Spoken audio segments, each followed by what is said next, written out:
KPBS On Demand is supported by UC San Diego's Art Power, presenting cellist Joshua Roman, performing from his album Immunity, alongside music by J.S. Bach and more, Sunday, June 22nd at UC San Diego's Epstein Family Amphitheater. Reserve your tickets at artpower.ucsd.edu.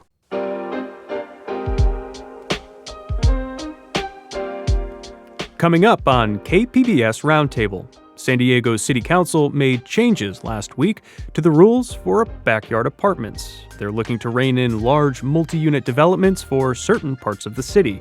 We'll discuss what's changed and what it could mean for housing production in San Diego.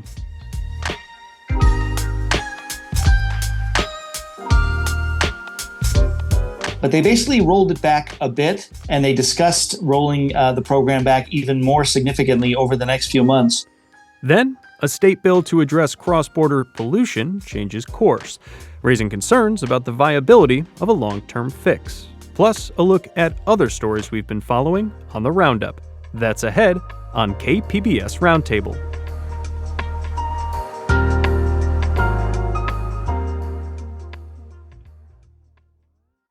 In its ongoing quest to increase housing across the state, California has passed a number of laws to increase housing density. That includes allowing for more construction of so-called granny flats or accessory dwelling units. For its part, the city of San Diego went all in on these rules, creating its own ADU bonus program in 2020 as a way to help reach its housing production goals. But the program has had unintended consequences and sparked quite a bit of controversy. Some developers spotted an opportunity to build many ADUs, essentially little apartment complexes, on a single residential property. Now, San Diego City Council has voted to scale back the accessory dwelling unit bonus program, and more changes are likely coming. Here to talk about the latest on ADUs, I'm joined now by San Diego Union Tribune reporter David Garrick. David, welcome to Roundtable. Thanks for having me. So, tell us about last week's City Council meeting and what actions they took on ADUs. Well, it was kind of a crazy meeting. It was a 7-hour public hearing with hundreds of speakers and a lot of frustration and anger and a lot of negotiating on the dais by city council members, which you don't see all that often. But they basically rolled it back a bit, and they discussed rolling the program back even more significantly over the next few months. But the key action that they took was to shrink the zones where this bonus ADU program can happen. And the main goal was eliminating zones where the properties are large enough to allow what you were talking about, those sort of unscrupulous developers who go in and use the program in a way it wasn't intended, to build like 14 ADUs on one property that has a weird kind of bendy, windy shape to it. So they eliminated certain zones that have those properties with weird, bendy, windy shapes to it, and only made the program apply in zones where the properties are more traditionally shaped and sized. Got it. Well, where in the city will the ADU incentive remain in place? Well, it's not like it's neighborhood by neighborhood. It's zones. These zones have complicated names like RS-17 and RS-18 and RS-110. So, but in Southeast San Diego, we'll probably see the biggest change because there's a lot of properties in that part of town that had these odd shapes because it was sort of more of a rural area back on the old zoning, like from 50, 60, 70 years ago. But every neighborhood in the city will have certain properties that were eligible before this change that will no longer be eligible after this change. Got it. So I want to zoom out a bit here.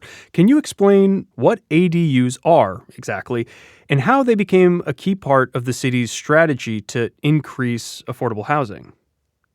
Yeah, the idea is that they're like a granny flat, or you called them, or a casita. They're a small backyard apartment. They have a lot of different names for them. But the idea was that the city is frustrated. There's not a lot of empty land to build giant housing developments anymore. You know, building in existing neighborhoods is complicated and expensive. And the city officials, starting about maybe 6-7 years ago, they started talking about these granny flats as a major solution because they're quick to build. You don't have to buy property to build one. You can build one in your backyard. They don't cost a homeowner that much relatively, and they're perfect because they don't really, the rent isn't that high, so they're good for senior citizens, they're good for students. So that's sort of the part of the populace that is struggling to find housing. And they have another bonus. A homeowner that's sort of struggling to pay their mortgage can add this ADU, and then they have this new revenue stream that helps them make sure they pay their mortgage, they can avoid foreclosure, maybe live a little more comfortably. So it's kind of a win-win-win in a lot of ways. How many ADUs have been built or permitted in San Diego in recent years? The number keeps growing year after year. They set a record in 2023 of 1,909. And 2024, I don't have the numbers yet, but everyone seems to think it'll be even more. I don't have the numbers. And then in 2022, just in comparison, it was only 658. 2021, the year before that, it was 871. So it sort of hovered between 500 and 1,000. And then in 2023, it jumped to 1,909. And it was actually 20% of housing built in San Diego in 2023 were ADUs. So that's 20%. 1 out of 5 things that are built is an ADU. Interesting. So yeah, having an impact for sure on housing production. But why was there so much controversy around the city's embrace of accessory dwelling units? I mean, we talked a little bit about some examples where folks were building many ADUs on a single property. Break down the controversy a little more for me. Well, I think the controversy is that if you live in an old-fashioned single-family neighborhood, suddenly you have these new structures being built in your neighborhood. They sort of change the character of the neighborhood. They change the look of the neighborhood. There's no limit on parking. So if it's a neighborhood where parking has been scarce, all of a sudden it's much more scarce because there's these new housing units that are there and there's no extra parking being created for them. There's additional problems is that the city had the most aggressive incentive in the state. They really rolled the rules back because they thought it was this, panacea, real solution. And they eliminated setbacks so you could build right up to the property line. Now they've since rolled that back, but there's been a lot of, issues with those types of things and complaints from neighbors that it's just changing the character of their neighborhood. Let's go back to this city council meeting. You've covered a lot of city council meetings in your time at the Union Tribune. You said this one was a bit different. Tell me about that. What were you seeing? What were you hearing? Why was this so different than other or your run-of-the-mill city council meeting? Well, to give people the inside, baseball version, as a reporter, you go in and you don't know usually you know what kind of story you have. This is going to be a good story. It's going to be a really exciting story, or it's going to be kind of a minor story in relative terms. This is one where you just had no idea because you didn't know what action the council was going to take. You didn't really know how it was going to turn out. And the number of speakers obviously also characterized it. There were hundreds of speakers. They were limited to 1 minute. Most of them were saying they wanted to roll back the ADU program. There were a small few who wanted to support it. It's obviously an issue that draws a lot of public attention. And this meeting was an example of that. And then at the end of the meeting, you rarely get this as a reporter. The city council was literally negotiating from scratch on the dais. They didn't have something to approve, yes or no, thumbs up or thumbs down. It was like, hey, what do we want to do? And individual city council members kept pitching ideas. And then the next guy would say, I'll take the half of that and I'm going to get rid of the other half. And then the next guy or woman would say, no, I hate all that. I'm going to start fresh.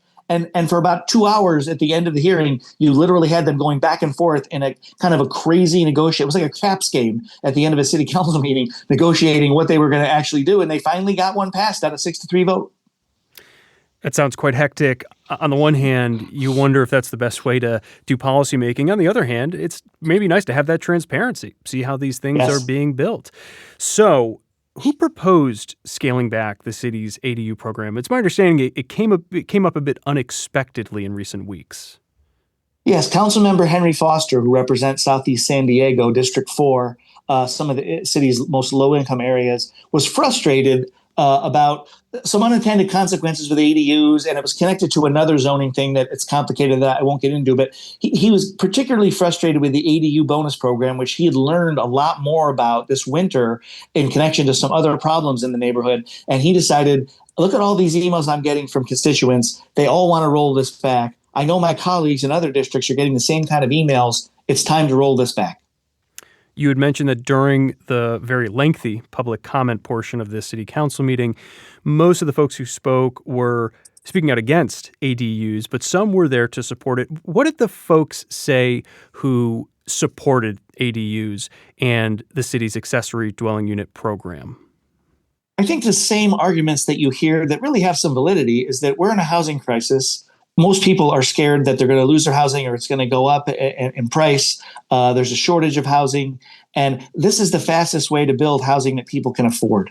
So I think, the idea is that any kind of housing that can be built, someone should support. That's sort of called the YIMBY, yes in my backyard approach. And it's a common one. And to those folks' credit, they knew they were going to be outnumbered and they still came out to speak because they wanted that particular perspective to be part of the discussion. And now after the city council vote, what's the reaction been? It's been interesting and surprising. I think the folks who hate the ADUs, instead of being excited or upbeat, they're sort of complaining that the rollback that happened the other night was really minor and not as significant as some have made it out to be. And they're complaining about the process that the city's going to follow for making additional changes. So no one's happy. And I think City Hall, they're frustrated that it's being characterized as a retreat because they don't want to be seen as retreating on housing. So I have to say that if your solution makes everyone unhappy, maybe it's not a good solution. But I don't see a lot of cheering and celebrating so far. Interesting. And it's worth noting the item passed 6-3, but the three who voted no weren't exactly against scaling back the ADU program. In fact, it's my understanding they wanted to see it scaled back even further. They did. There was also some fear, though, about whether the state might step in if they scaled it back too far. It was a very complicated dynamic. They were in a weird high wire in the middle of two different camps. Interesting. Well, your reporting noted that there are more changes likely coming to the city's accessory dwelling unit program. What's on the table? And when will the city council take up those proposals?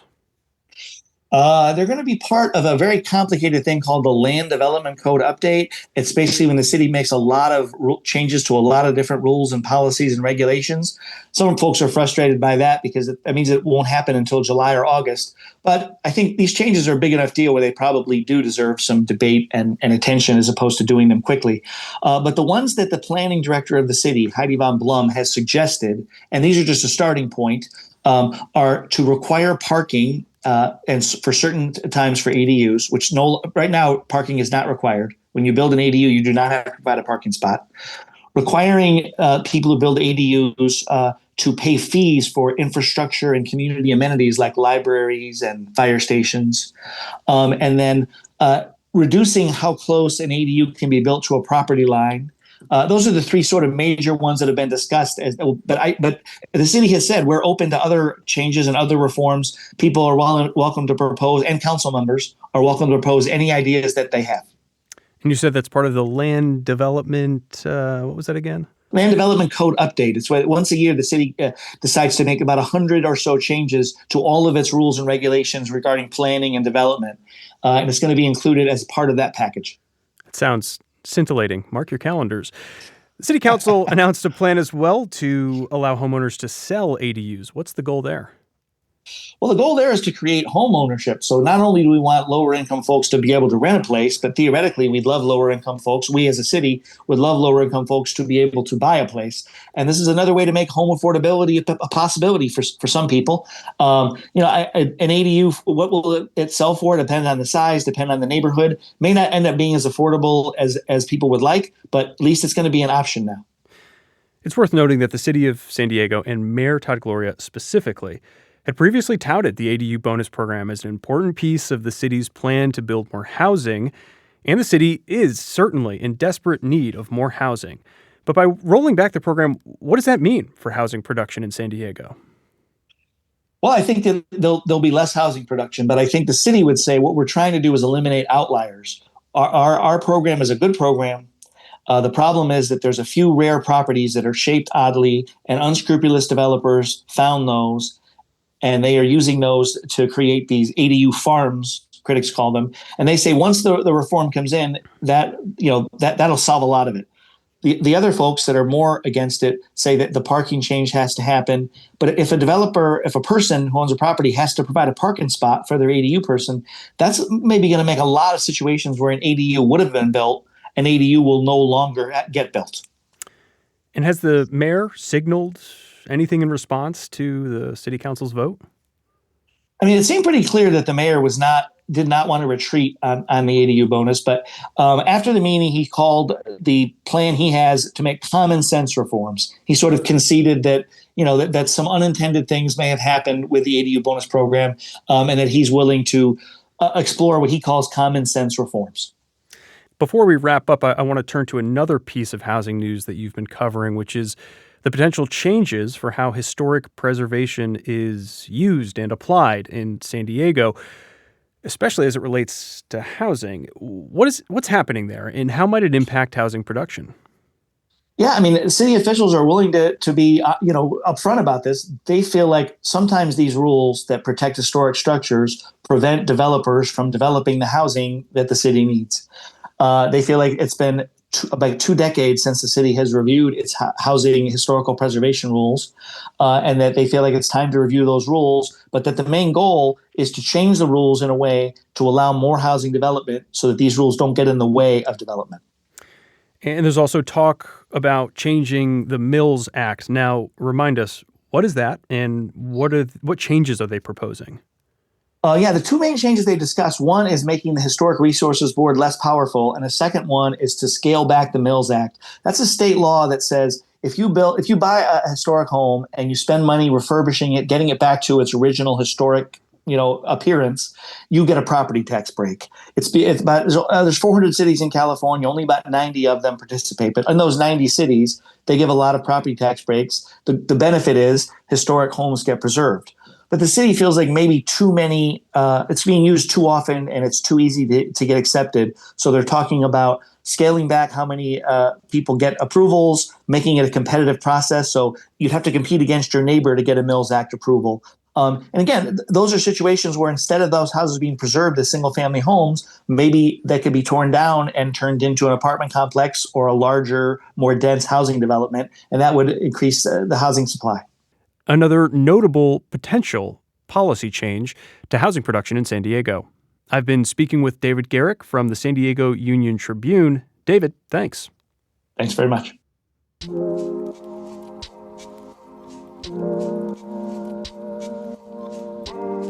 Coming up, a state bill aimed at addressing the cross-border sewage crisis was quietly scaled back, raising concerns from conservation advocates.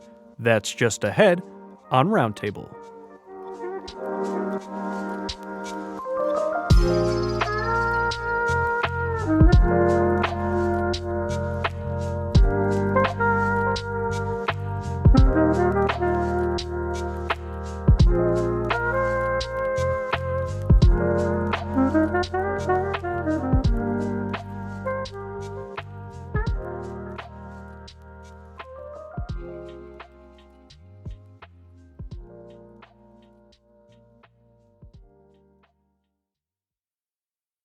You're listening to KPBS Roundtable. I'm Scott Rodd.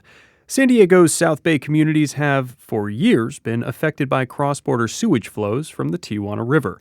The pollution has had an impact on the region's water and air quality, leading to health concerns from residents on both sides of the border. Looking for a solution to the decades-long crisis has proven to be complicated. Very complicated. Late last year, state legislators revealed an effort to raise funds for conservation of the area. But now the focus of that legislation has been narrowed. This latest news comes as the Trump administration announced a retreat on many environmental protections, adding uncertainty to conservation efforts nationwide. Here to talk more about this is Philip Salata. He is an investigative reporter covering the environment and energy for iNewsSource. Philip, welcome to Roundtable. Nice to meet you, Scott. So the state bill you wrote about in your latest story, SB 10, was introduced at the end of last year by San Diego State Senator Steve Padilla. Remind us what that bill originally aimed to address. So I thought it would be worth just zooming back a little bit, so kind of to the origins of the bill. So earlier last year, Imperial Beach City Council, they adopted a resolution asking the San Diego Association of Governments, or SANDAG, the local transportation agency, to establish a fund that would go to environmental mitigation projects and other infrastructure needs in the South Bay.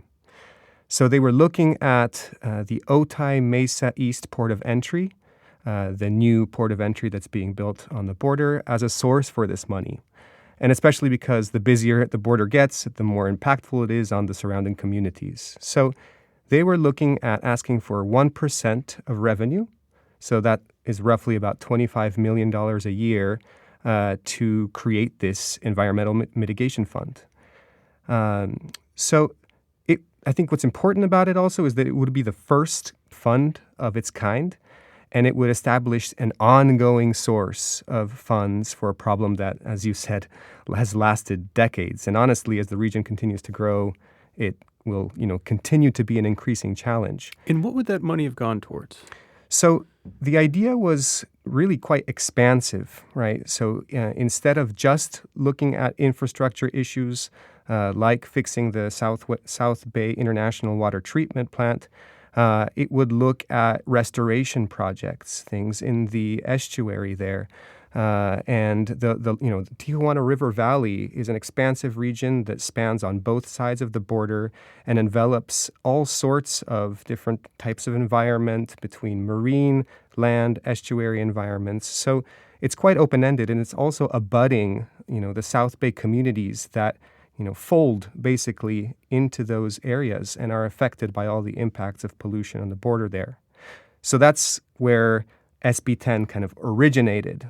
But the main point was that Sandag didn't really have the legal framework to be able to set up this kind of fund. So that's when Senator Steve Padilla announced SB 10, which would basically kind of create that legal framework to create this kind of a fund.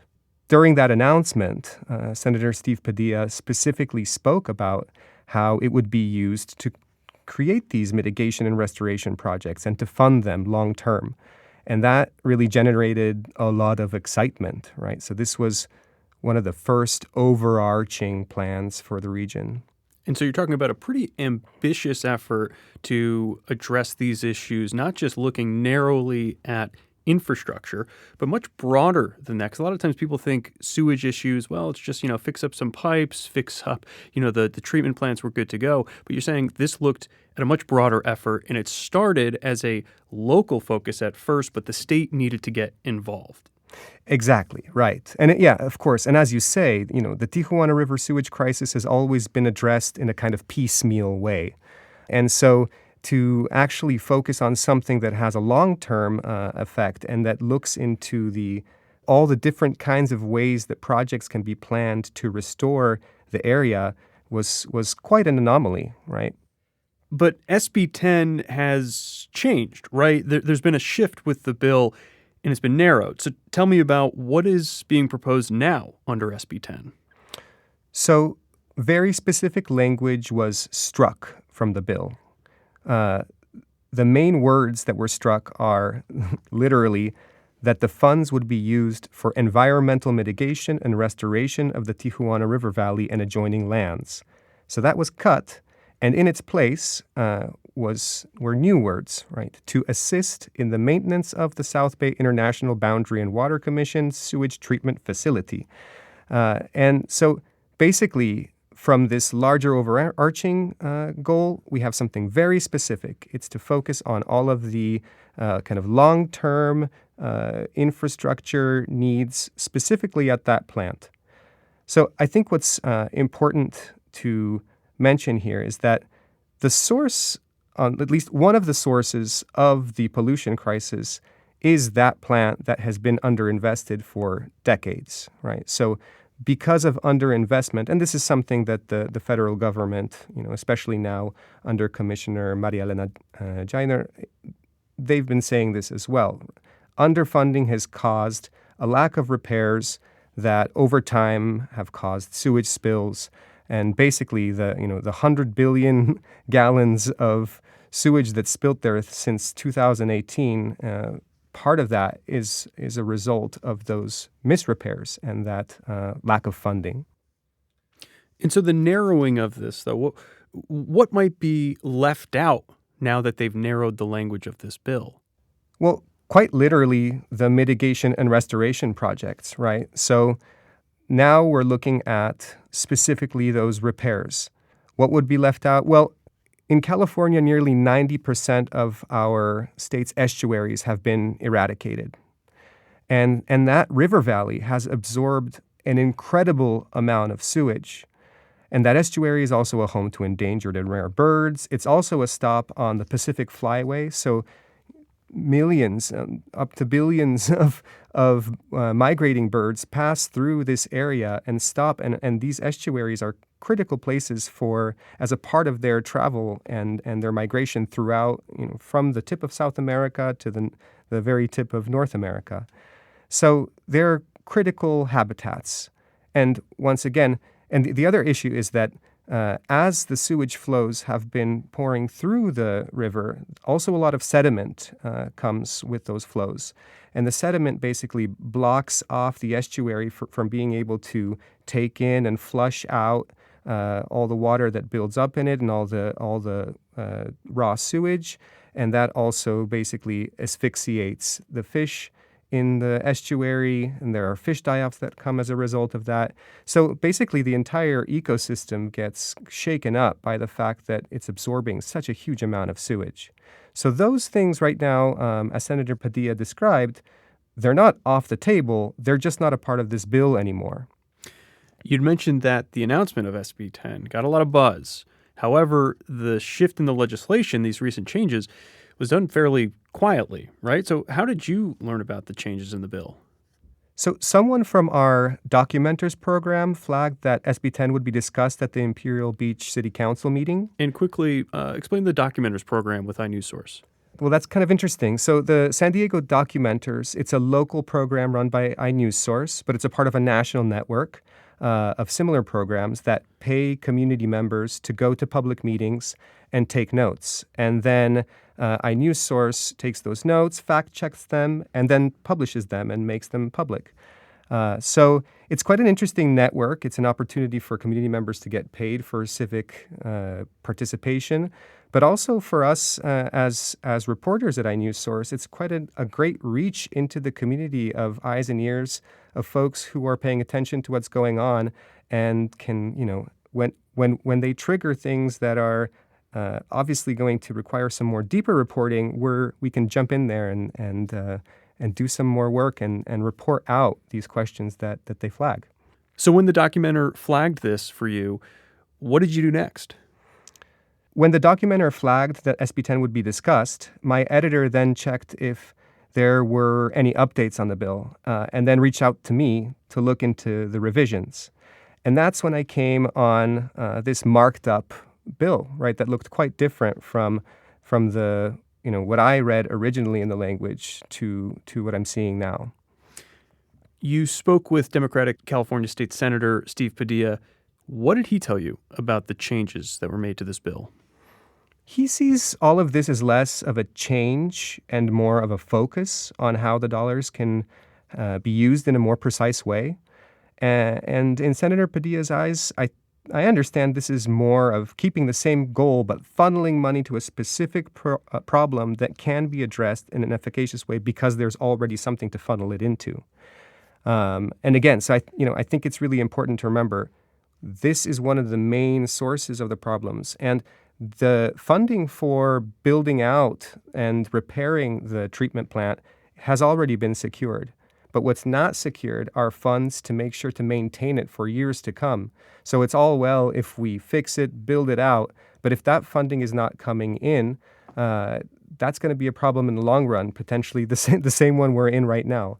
And as Senator Padilla said, and I think this is quite accurate, the funding structures for these federal projects are quite erratic. We're, as we speak, in the middle of a moment where we might have a government shutdown around a budget approval.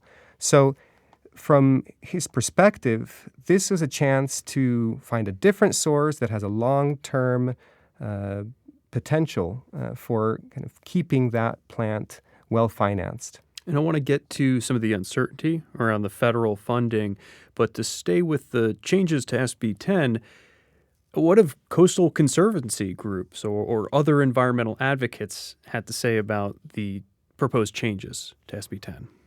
So everybody I spoke with does agree that this is very important, right, to funnel money to the plant. And they still support the bill. but they're also disappointed with the change. So a spokesperson for Wild Coast told me that they were looking forward to a more holistic approach that the bill proposed, and that they say is very needed. Yes, maintaining the wastewater plant is one part of the solution, she said, but restoration is a critical part of addressing these issues as a whole. She also mentioned that we're dealing with a community that's dealt with a lot of upsets to big promises, right? And so this change kind of struck a chord for some. There's another organization, San Diego Coastkeeper, and they're currently in litigation with the federal government and the French multinational company Veolia that's managing the federal plant. And they also said, yes, they support the bill, but expressed serious concern that the funds would be so constricted.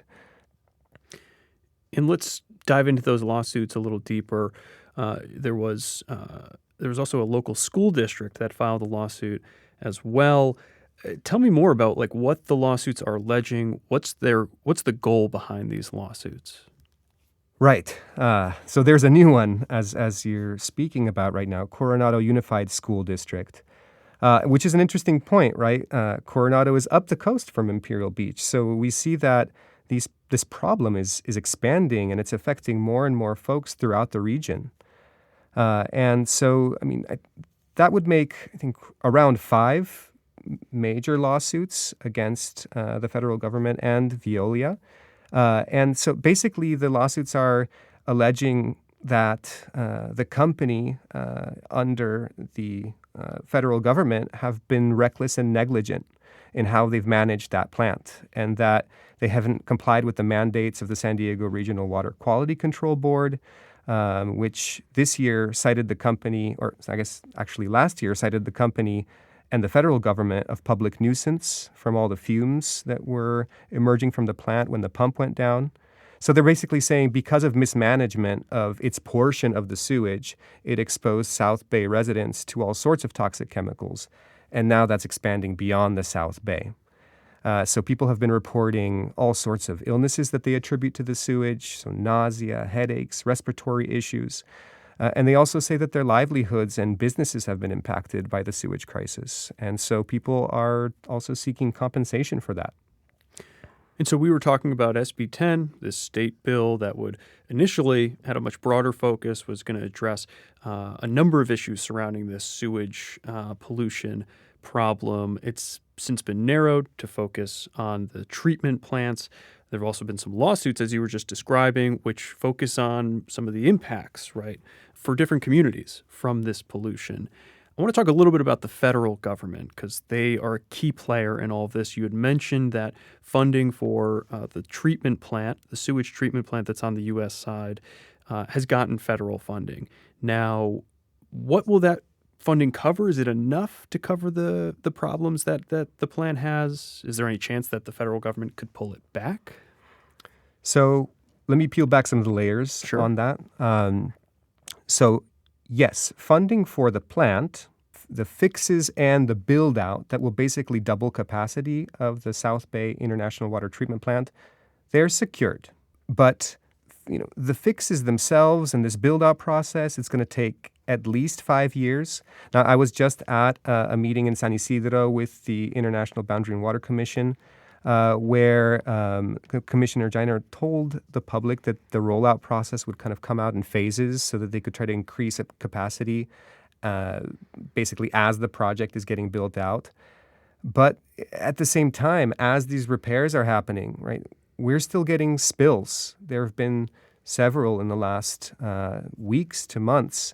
And those spills, not only is that more sewage in the river, but it also, it can slow down repairs. So I think we're dealing with a pretty flexible, to say the least, time frame.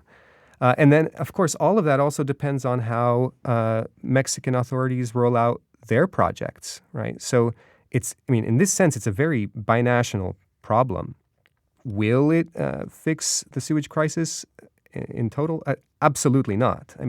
That plant is just one part of a larger struggling wastewater system that straddles both sides of the border. And last question, to sort of draw back a little bit and look what the federal government's doing. This week, Environmental Protection Agency Administrator Lee Zeldin announced a slew of new changes to deregulate certain environmental protections that's signaling a broader shift in federal government policy. How do you see this sea change in Washington impacting the long-term fixes for the cross-border sewage crisis? So I would say this first. One of the reasons why this crisis saw renewed headlines is because scientists doing research on how the pollution from that sewage travels into the air, they sounded alarms, right? And Mr. Zeldin's announcement of deregulation, right, one of the elements includes, quote, reconstituting the Science Advisory Board and Clean Air Scientific Advisory Committee, right? So I don't think that bodes very well. So cuts to federal agencies weaken how we can respond and diminish the resources that we can put toward identifying environmental and public health problems. That's the scene we're working with. It's really hard to tell what's going to happen. It's changing minute by minute, right? But I think one thing that's very important is this is really not a partisan issue. It's also not necessarily an issue that's tied with the kind of energy policies that the EPA was speaking about in this last announcement. But I will say local leaders are working on it in a quite bipartisan way and are insisting that to move it out of this realm of politics, that it's actually just a direct question of public health. But I do want to say one thing to all of that is that the sewage crisis is in part a result of U.S. economic policies that have encouraged corporations to build out industry on the border that caused a growth that outpaced the building of critical infrastructure. So we are facing a whole new, vantage point right now. And so my question is, what will we see next?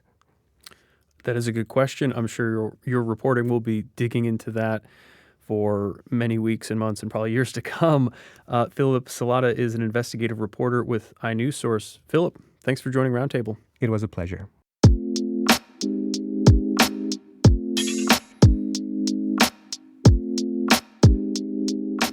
Up next, we check in on some other stories we've been following this week on the Roundup. That's ahead on Roundtable.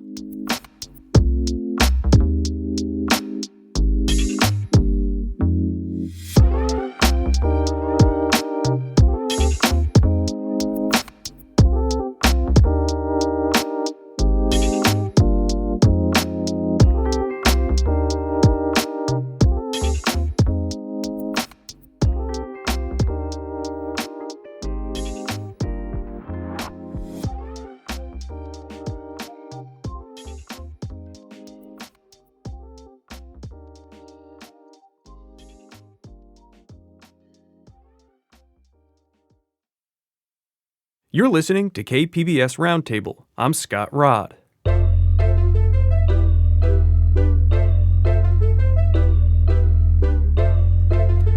Okay, it's time for us to catch up on some other stories from this week on our weekly Roundup. Joining me is KPBS producer Andrew Bracken. Hey, Andrew. Hey, Scott. How's it going? Good. Take it away. I'll let you start this week. Well, I don't think we've talked about it on the show, but there's the news of the trash fee that's coming for single-family homeowners. For a long time, single-family homeowners have not paid for trash pickup, and that changed with a vote in 2022 to establish, some sort of trash fees. Last month, the city released some planned fees about how much it would cost homeowners. It's like around $50. It depends like the size of the bin, what you get picked up and stuff, but range from $40-some to up to like $65 a month. And I think that surprised some people. And, again, these homeowners are not used to paying for trash at all. So Crystal Niebla from iNewsSource just has a piece on one sort of, I found it kind of obscure way that San Diego homeowners may be able to put a stop to the trash fee ultimately.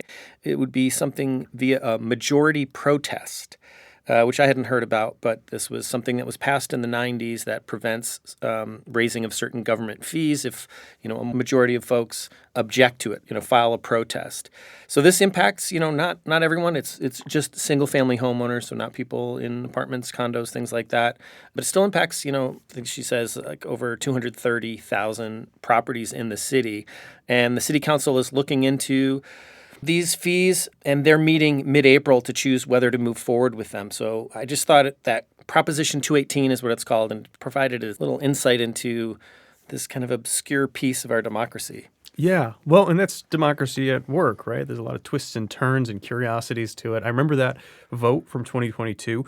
So this idea that it was passed by all the voters, but then there might be this pushback from the folks that it's actually going to impact. Yeah. Yeah, and maybe it'll be scaled back. Interesting. I'm looking forward to seeing how this rolls out and if they get enough votes to actually scale it back, and then what happens from there.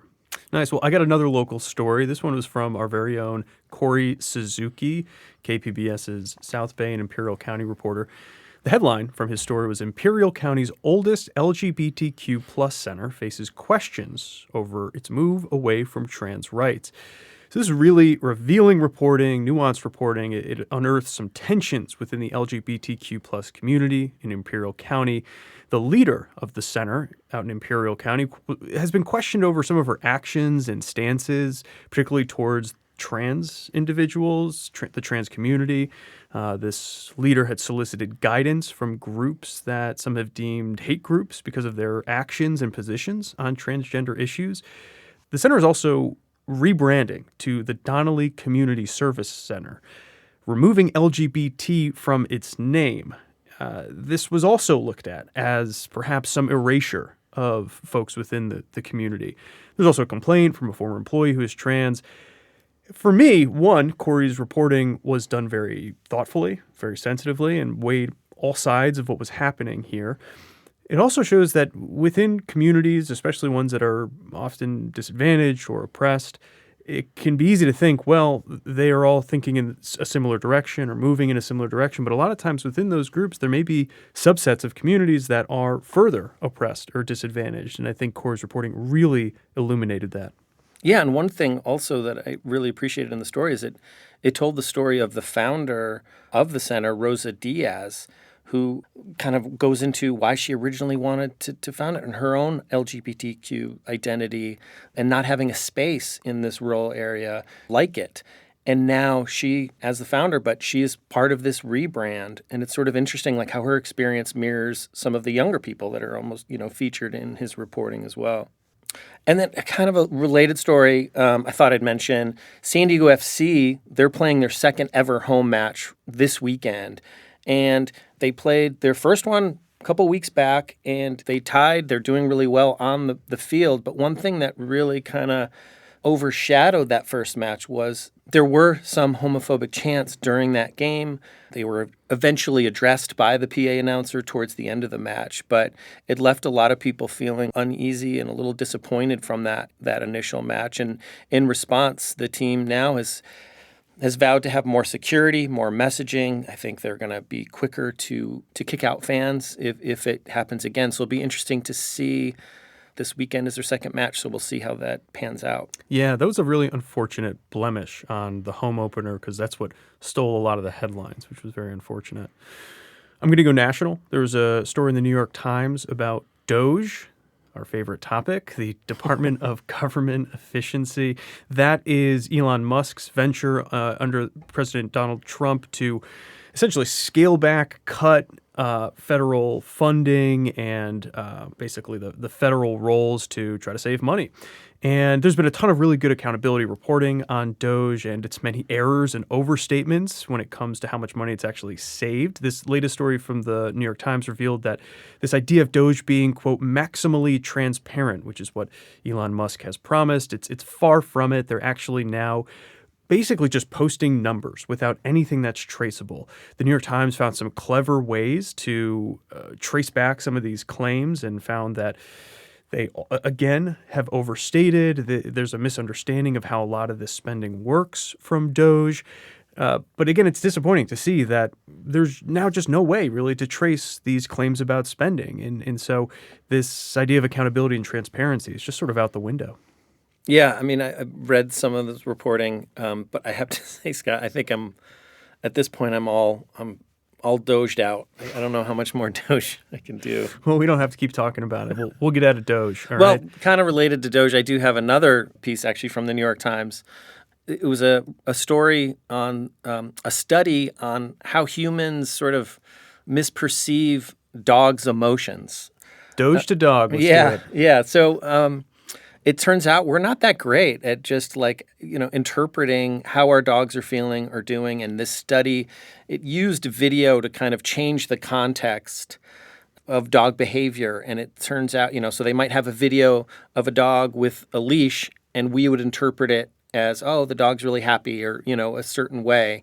But in reality, that dog may have been reacting to a vacuum cleaner or something that may spur anxiety in that case. So anyway, it was just sort of an interesting insight into human biases of our dogs. And as a dog owner, I'm often thinking about that, of how we try to humanize our pets in ways that may not always be accurate. Well, I'm also a dog owner, and I only interpret unconditional, pure love from my dog. So I don't know about this study. So don't read it. Yeah, don't read that story then. Yeah. Anyways, I've been speaking with KPBS's Andrew Bracken. Thanks for joining the Roundup. Thanks, Scott.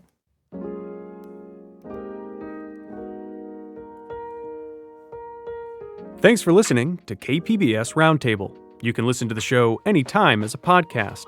Roundtable airs on KPBS FM at noon on Fridays and again Sundays at 6 a.m. If you have any thoughts on today's show, you can email us at roundtable@kpbs.org. You can also leave us a message at 619-452-0228. Roundtable's technical producer this week was Brandon Trufa. This show was produced by Andrew Bracken. Brooke Ruth is Roundtable's senior producer. Supervising producer is Quinn Owen. I'm Scott Rod. Thanks for listening. Have a great weekend.